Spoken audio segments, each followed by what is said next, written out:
జగన్ బొమ్మల కోసం సుమారుగా 700 కోట్లు ఖర్చు పెట్టారని, పాస్ పుస్తకాల మీద ఫోటోలు వేసుకోవడానికి 22 కోట్ల రూపాయలు ఖర్చు పెట్టారని మనం ఎంతో తెలుసుకొని దాన్ని వ్యతిరేకించాము అధ్యక్ష. ఈ ప్రభుత్వాన్ని ప్రజలందరూ కలిసి తెచ్చుకున్నారు అధ్యక్ష. ఈ మధ్యనే హైకోర్టు చీఫ్ జస్టిస్ హరినాథ్ గారు ఒక విప్లవాత్మకమైన తీర్పునిచ్చారు అధ్యక్ష. ఎవరైనా సరే ప్రభుత్వ భూమిలో కానీ అసైన్డ్ భూమిలో కానీ 100 సంవత్సరాలున్నా సరే, ఎన్ని తరాలుగా మీరున్నప్పటికీ కూడా మీరు దానికి హక్కుదారు కాదు అని మాత్రమే చెప్తారు అధ్యక్ష.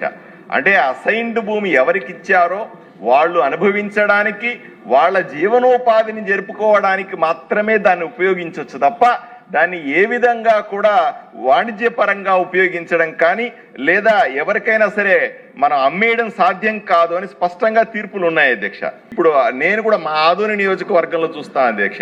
నేను వెళ్ళిన ఈ 20 నెలల కాలంలో ఎవరొచ్చి అర్జీ ఇచ్చినా సరే వాళ్ళు దాని గురించి ఈ అసైన్డ్ భూమి మాది కొట్టేశారండి, లేదా మాది ఆక్రమించుకున్నారండి, లేదా అమ్ముకున్నారండి, రిజిస్ట్రేషన్ పేపర్లు ఉన్నాయని చెప్తా ఉంటారు అధ్యక్ష. ఇది చాలా చట్టవిరుద్ధమైనటువంటి అంశాలు చాలా చూస్తున్నాం.